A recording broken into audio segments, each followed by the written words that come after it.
welcome to NAPOD, where we provide NA speaker meetings and workshops in a podcast. We are an ad-free podcast, and if you enjoy listening, please help us to be self-supporting by visiting napod.xyz, look for the donate link, and drop $1 or $2 in the virtual basket. If you're also in AA or have friends that are, please tell them about our other podcast, Sobercast. Sobercast features AA speakers and workshops in the same format as NAPOD. We upload a new speaker every day, and it's easy to subscribe by searching for Sobercast, that's 2 words, on any podcast player app, or go to Sobercast.com. Enjoy the podcast, and thanks for listening.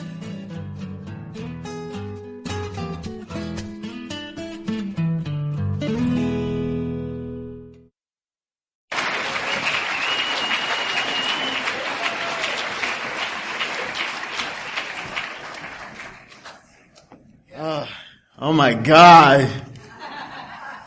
I feel like I'm gonna pass out. Seriously. I'm an addict. My name's Jose. Oh my God. I am very grateful member of Narcotics Anonymous. I have, besides a bunch of, stuff rolling in my head, I have ADD, so my mind travels, and when I share that at a meeting, people laugh. They think I'm kidding. I am not kidding. I really do. So I wrote just something to keep me focused. First, I want to thank this committee for doing a fantastic job this weekend, man. Fantastic. Thank you so much. The Serenity Patrol, everybody, man, fantastic job. When I got asked to speak, in the Latin community, there's a lot of Jose's, So, I asked him, did you have the right one, Yeah, you had the right one. And I'm not gonna lie to you, if I've been thinking about what to share, what am I gonna talk about, what am I not gonna talk about, and it just all went away. I want to thank the speakers that spoke on Friday, Patty and Sherman, also for doing a fantastic job, man. Thank you. Thank you so much.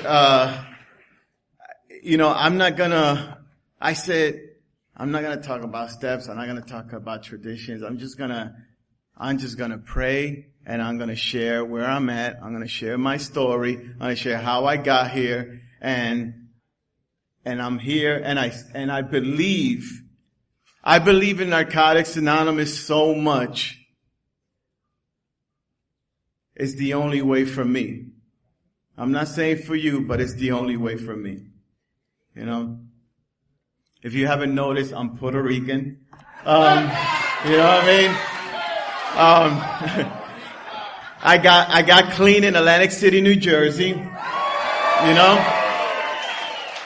And it's funny, all those years living in the Bronx, never got clean there, but I got clean in Atlantic City. Getting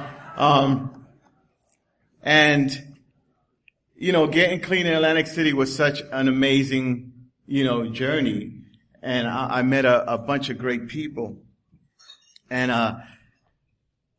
it's just been an amazing journey. But I'm going to start from the beginning. I'm not going to talk about what I use and how much I use and why I use and was I born an addict.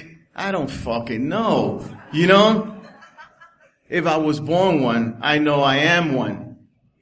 And thank God for Narcotics Anonymous, and I really, really am gonna try not to curse.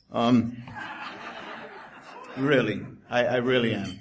Okay? I believe in, that spiritual things happen to me on the way to recovery.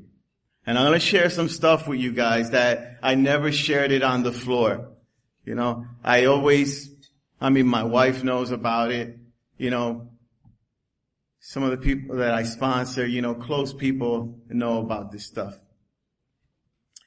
I believe in, spiritual stuff, and my first experience with what we call in Spanish a espiritista, a spiritualist in Spanish, a espiritista, someone like a santeria, that kind of stuff. It was an experience. My mother took me when I was almost 10 years old, between the ages of 8 and 10. She took me to this spiritualist guy because I was heading down the wrong path, and she wanted to find out why I was such a bad kid and in a lot of trouble at such a young age. And we walked into this place in Hamilton, New Jersey, and this guy was surrounded by a lot of people. There must have been like 50 people there, and we were in the back. And there was a few other people there with their kids. But the guy said, there's someone here from Atlantic City that has bought their son because she wants me to find out what's wrong with him.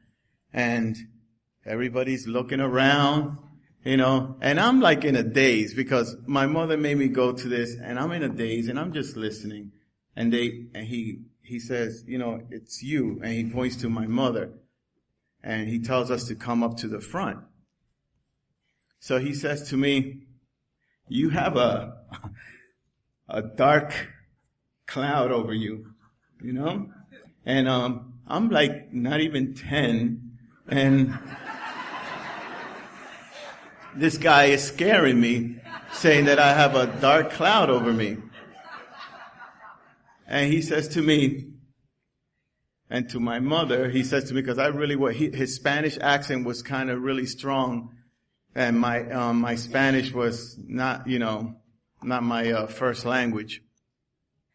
And he's telling my mother, your kid is going to get into drugs. He's going to get into a lot of trouble. Thank you, John. But he's going to change his life. So I'm like, whatever, So then he turns over to my mother, and this is how I know it's true, not because I started using drugs, but he says to her, you're pregnant.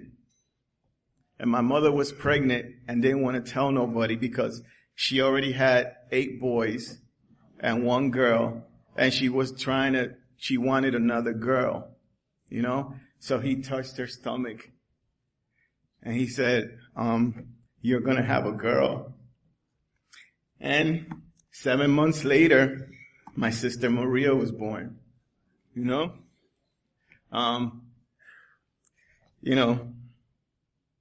I don't know, this is the kind of things that went happening in my life,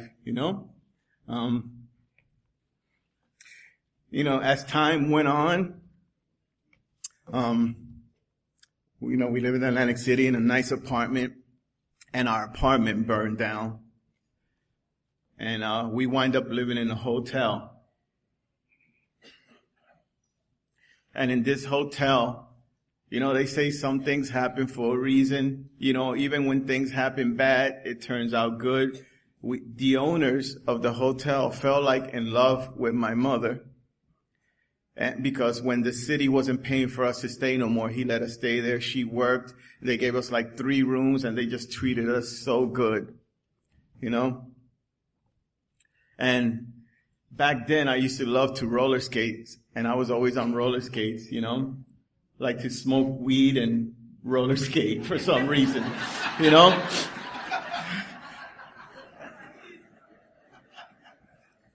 And I was wondering why I was always out of breath, So I met this lady that had an apartment downstairs, and she sat there, and people used to go in and out of her house, so I thought she was a drug dealer, of course.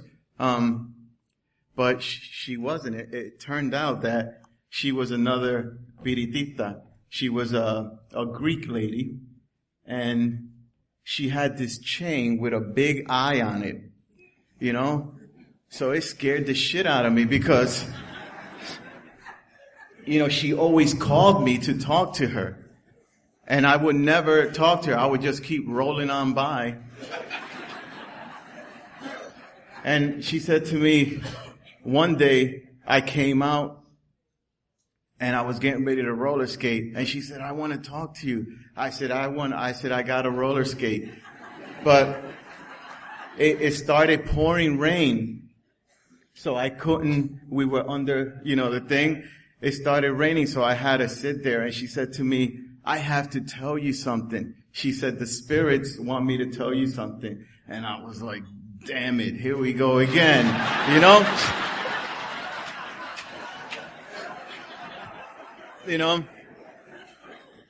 So she says to me, I need to touch your heart. I said, okay. But I'm, with my eyes closed because of that big fucking eye she had, on her chain.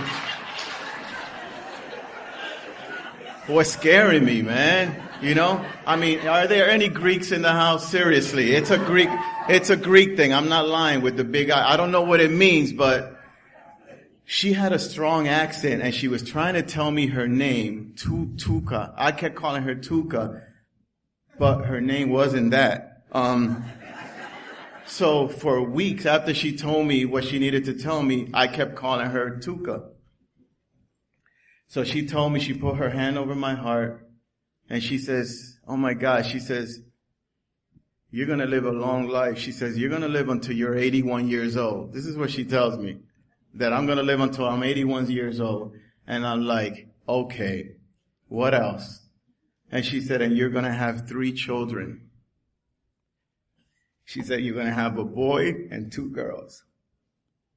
And I said, okay. Tuka, thanks. Can I go now? Cause I'm like 15 years old, and I went about my way. I wind up reuniting back with my dad and moved to the Bronx. And that's where I met Janet. Got pregnant, 1982. My daughter Belinda was born in the Lincoln Hospital.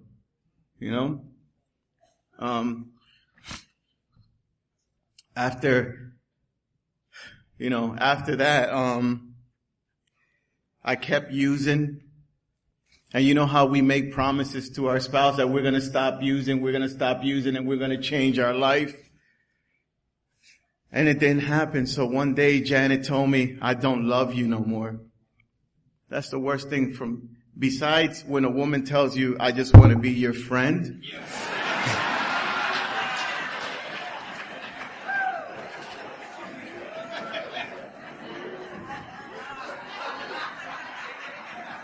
Yeah. She said, I don't love you no more. And that she had met someone else. So I'm devastated because here I am 20 years old, and I'm devastated that this woman doesn't love me no more. So I went to the Port Authority and I took a midnight bus back to Atlantic City, and my plans were to kill myself. I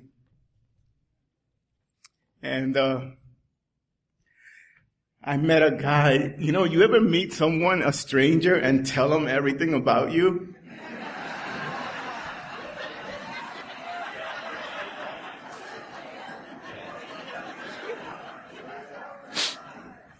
I met a guy, and he saved my life.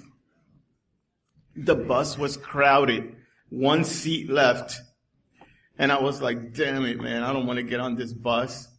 And I told the bus driver, when's the next bus? He said 7 a.m, and it was midnight. So I sat next to this old man. His name was John Pedro Santiago. I'll never forget him, but he liked to be called Pedro. So I sat next to him, and he could see that I was in pain, and I was, in pain. And I had this button that I used to wear that said F everybody, So I had this button on, and he's got like this smile on his face. And he says, hi. He says, in Spanish, very strong accent. Hi, my name is Pedro. And I turned on my overhead light and I went, bro, can you read?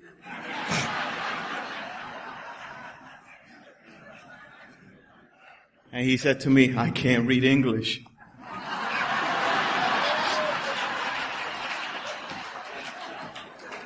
So I wasn't gonna, take advantage of an older man and curse him out, So he asked me, what's wrong? And I said, nothing.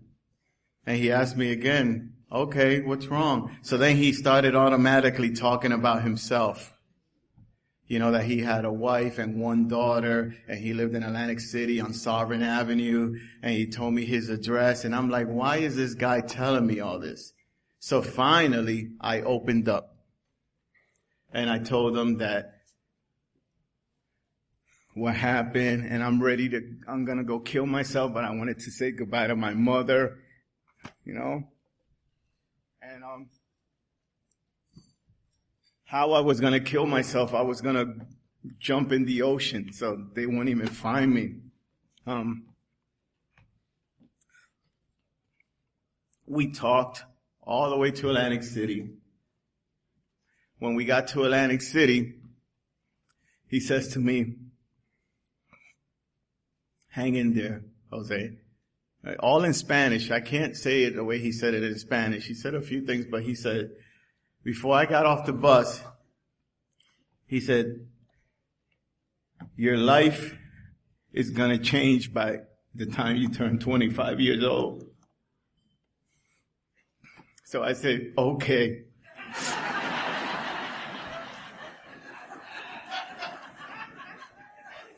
But he said, just keep your daughter in your head.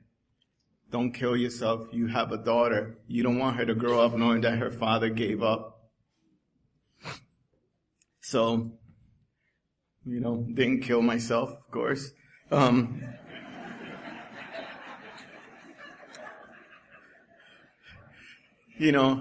I have to say that I got clean July 24th, 1988, 2 months after my birthday, and I was 25 years old.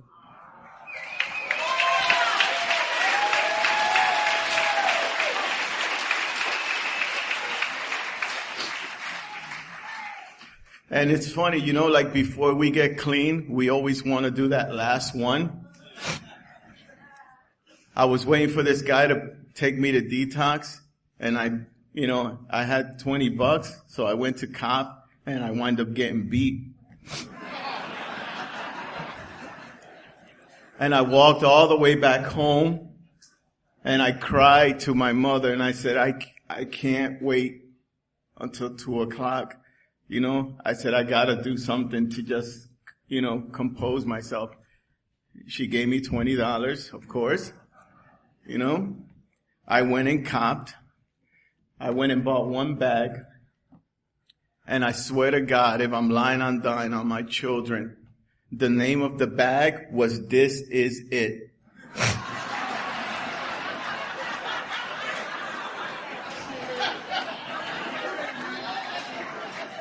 And I'm walking home, just looking at this bag. It wasn't like, this is it, this is the shit. It was like, Jose, this is it. You're done after this.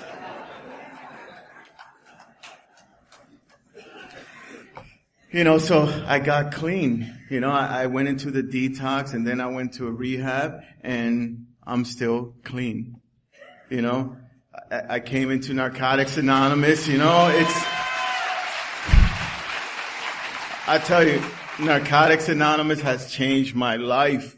The steps has changed my life. So I got clean in Atlantic City, New Jersey. Like I said, met some great people. 6 months, I got a sponsor, And when I celebrated my first year clean, I was so excited to have a year, and I was walking to the meeting because I didn't have a car. I used to walk to the meeting, and all of a sudden, I thought about John Pedro Santiago, because he told me to look him up to let him know that I was doing well. So I was trying to remember his address. I know it was Sovereign Avenue, and I couldn't remember. So I said, okay, how many Puerto Ricans can live on Sovereign Avenue? It was all a Puerto Rican street. I mean, it was all Boricuas. It was all in the mailboxes. Santiago, Rivera, Gonzalez. I was like, what the fuck? I was like, oh my God, So I kept going to house and knocking, ringing in the apartments and saying, I'm looking for John Pedro Santiago, but he likes to be called Pedro. No, nobody here by that name. So finally, I go up, I remember his address. It was 356. I remember his address. I look across the street. I go, wow, that's it right there. I run over there because I'm so excited, a year clean, and I want to let him know that he was a big part of it. So I knock on the door. This girl comes out and say, hey, I say, hi. I mean, this might sound crazy, but I'm looking for this guy named John Pedro Santiago. He's about 5'5", mustache, salt and pepper hair, blah, blah, blah. And it was the wrong house, So I was ready to give up, and I walked some more. And then I just went to another house, and that was the house. So another girl came up, and I said, hi, I'm looking for this guy named John Pedro Santiago. And she said to me, oh, he died. And I said, I probably have the wrong house. He likes to be called Pedro. And she said, yeah, that's him. She said, that's my father. I said, well, I just wanted to come and thank him because, about 5 or 6 years ago, whatever it was, he saved my life, And she looked at me and said, what the fuck are you talking about? Just like that. So I had to say it like that.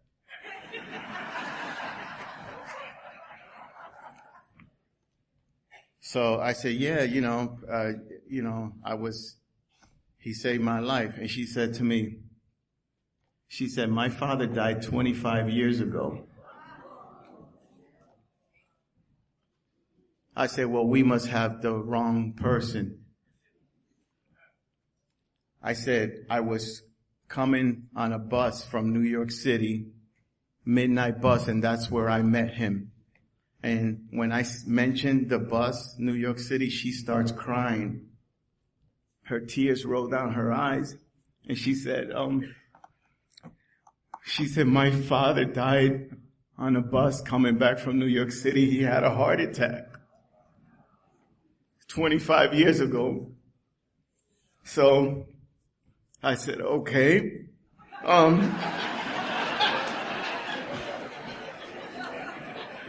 So I'm starting to feel like I'm in the Twilight Zone.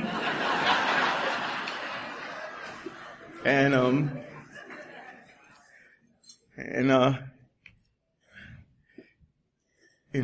I said to her, well, I described him. I said he had a little silver flask, and on it was, to my beloved husband from his wife, Tuti. And when the mother came out and I said, are you Tuti? She almost passed out because nobody calls her Tuti but Pedro. So I told her my experience that I had on the bus with him, and I described what he was wearing and everything. And that was the clothes he died in.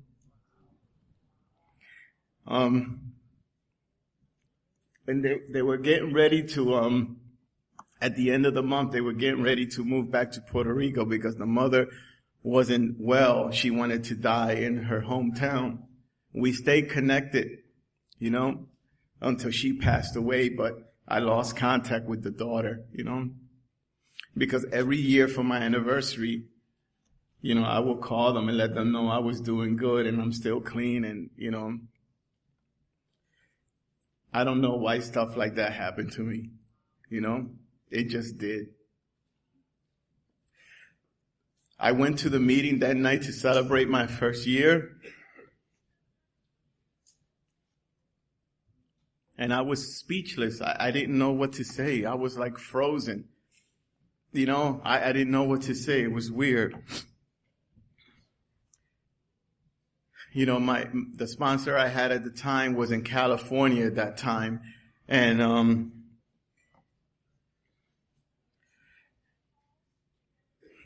I don't know. I really don't know what to say about that, my first sponsor sponsored me for 12 years until he relapsed, He relapsed with 13 years clean, and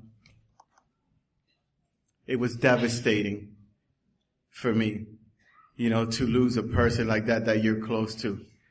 So anyway, it took him 6 years to get back to Narcotics Anonymous, and he has almost 3 years clean, and he's here tonight.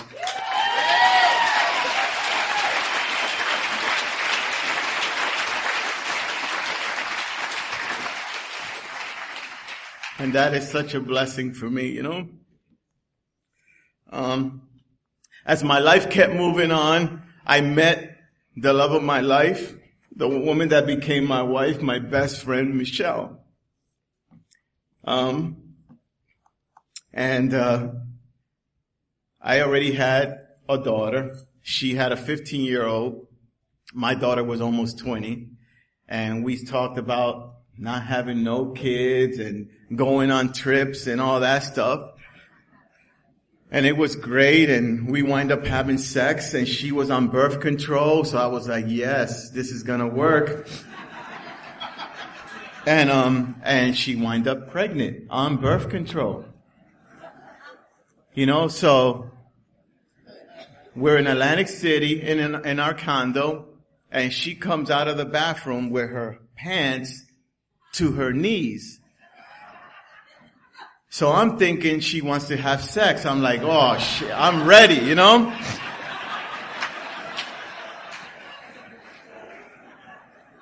But then she has this, test thing. And she says, I'm pregnant. And boy, that shit went whoop. It went right down, man.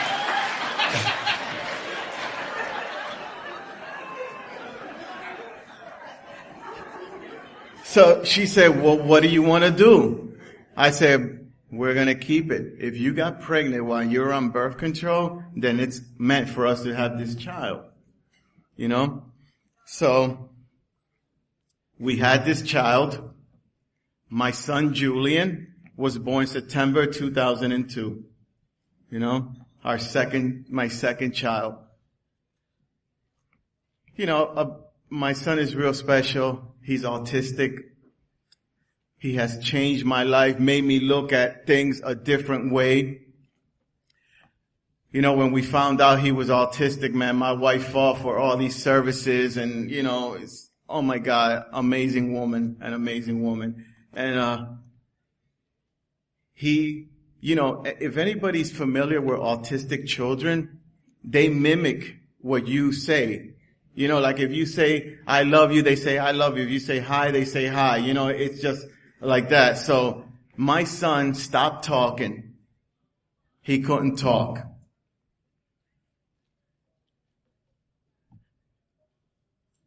Today he's going to 3rd grade. He talks. He has conversations. He reads books. And I don't have to prompt him to talk no more. To say, the first time my son hugged me and said, Daddy, I love you. You're my best friend.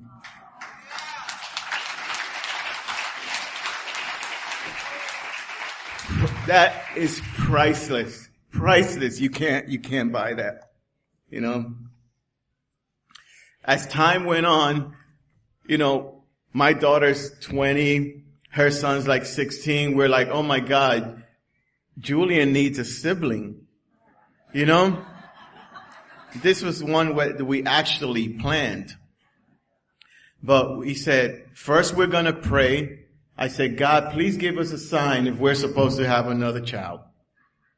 So I prayed. About a week later, this Puerto Rican guy comes over to my house, Antonio, from my area, with his daughter Daisy. And if anybody knows autistic children or been around autistic children, they don't like to be around other children. They like adults, but they like to be in their own world. So when Antonio walked in with his daughter, my son ran right up to her, hugged her, started kissing her, and me and my wife and I looked at her and go, oh my God, we're supposed to have another child. He needs a sibling. So, you know, we had sex, got pregnant.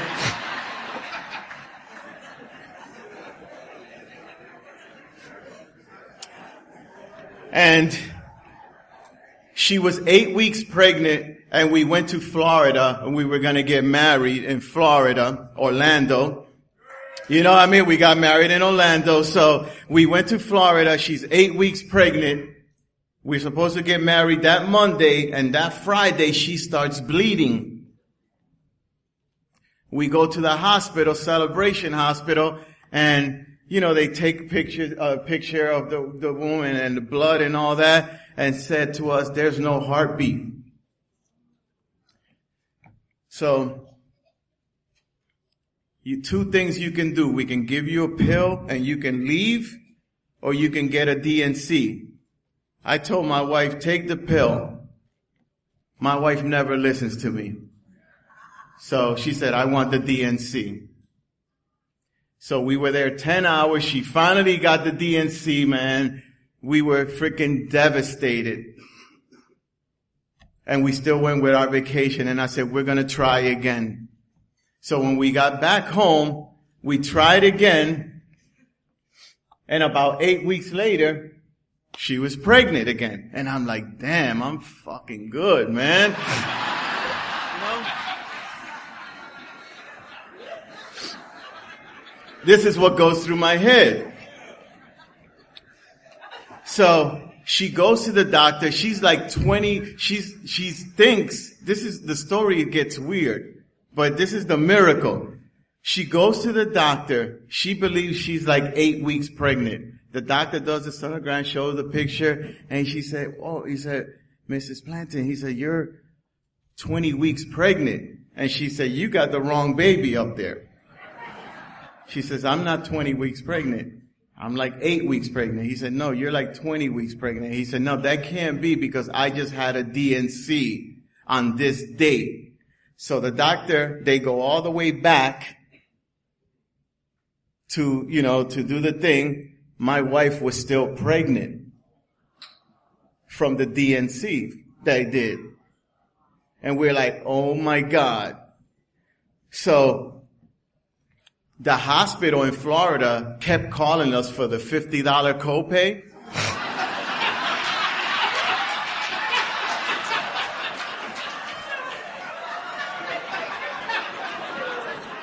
And I said to them, dude, listen, you don't want to be messing with my wife. You guys just gave my wife a DNC. She is still pregnant. She's ready to sue you. But I said, we're not going to sue because this is a miracle. You know? So we kept going. About a month or so later, she started bleeding again. We run to the hospital. The doctor said the baby's okay. We had to go every 3-4 days to the hospital and check and everything. It was the toughest pregnancy ever. So finally, she's born 6 weeks early. See, and this ain't nothing against men, but women are the strongest people on this planet.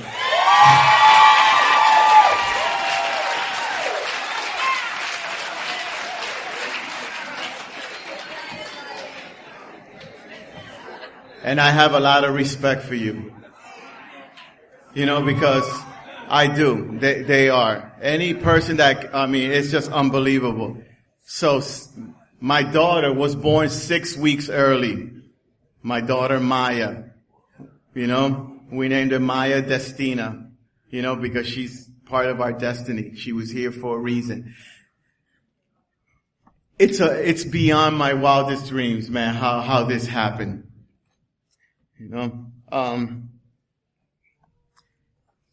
Moving along, started a business, got a mortgage, a second mortgage, loan, whatever. Started a business, lost the business. With this economy, I'm still paying on loans. But see, this is where I believe where some things happen for a reason. Okay? We lost the business in July. In October, my wife got diagnosed with small cell cancer.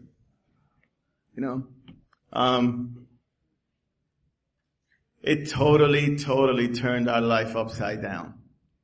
In and out of hospitals, sick like a dog. We thought it was over. And a few weeks ago, we found out that she's got more tumors on her spine. And we're devastated. But in all this time, I still practice the program. I still go to work. I take care of my kids. I feed them. I bathe them. And I take care of my wife.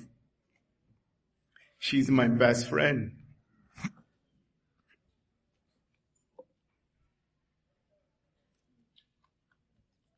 And how could you not take care of your best friend? If you're married, if you're in a relationship with someone, I hope they're your best friend. And I hope you thank God for them, My wife right now is in Hawaii because her son is deploying to Iraq. So she's devastated about that. She just started her chemo again. And we're going to just take it a day at a time and continue to move forward. And what happens? I can't afford. What's sad is when I get in my head and I'm thinking, oh my God, I'm going to have to bury my wife. I'm going to have to tell my children.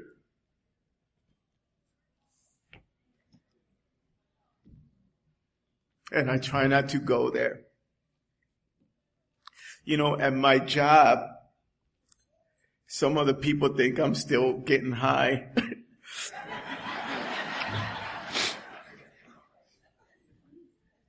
Because I'm always smiling and joking. And I keep telling them that I'm just having flashbacks and they don't get it. And some of them think I'm into some religious thing and they ask me, where do I go? Because they want to come there too. And I say to them, you can come. I know they won't, but you can come. I said, there's a bunch of people just like me, that are high on life, that are high on life. You guys are awesome,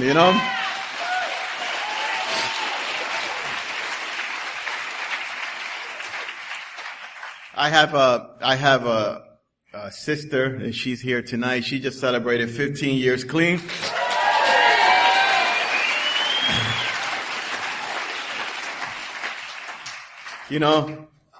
I have a great sponsor, Jack. Love him. I have a great sponsor. I have great friends. I still try to get to a lot of meetings. I love to serve. I love to help people, but I love to help people that want to help themselves. You know, I'm not going to waste my time if you don't want to help yourself. You know, I'm not doing it. So, this is what the steps mean to me. And I'm so glad that this is a we fellowship and everybody comes up with their own everything. You know, the steps for me are about meaning. They give you meaning. You know, they teach you about trust. They teach you about self-forgiveness. You know, in the fourth step, you find out who you really are. You know, and the traditions, they teach you about purpose. And what I mean by purpose is feeling that you belong somewhere, that you're a part of service. You know, that we learn how to serve in NA, and in turn, we learn how to serve others. One of the reasons why I don't wear NA shirts no more, and I'm not knocking anybody that wears them. This is my own experience on why I don't. I had a white shirt that said, "My gratitude speaks when I care and share with others the NA way." And one day in Ventnor, I'm at a Wawa, you know, and I park in the handicap spot. Because I'm lazy. So I come out and this old man says to me, "You know, you're not supposed to park there." And I said to him, "Why don't you mind your effing business?" So he came up to the car and I thought he was going to hit me. And he said to me, "You know the difference between you and I?" He said, "I would never curse at you." So as I'm driving away, slithering in my seat, I stop at the next store, CVS, and I'm still thinking about this old man.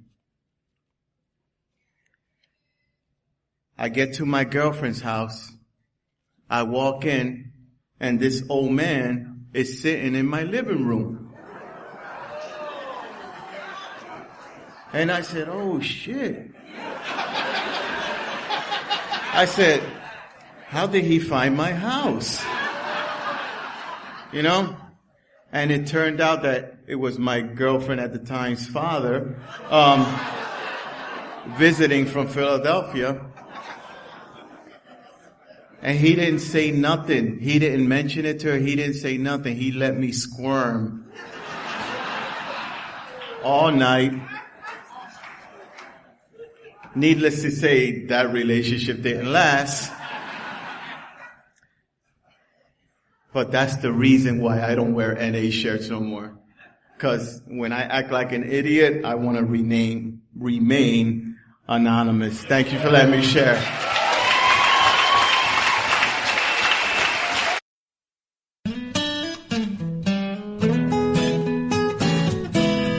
Thank you for listening. I hope you enjoyed the podcast.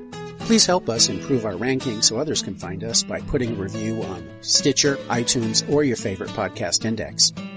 Nawpod is ad-free thanks to the folks supporting the show with $1 or more per month. If you enjoy listening, you can join them by going to nawpod.xyz and looking for the donate link. Thank you for listening. Have a great day.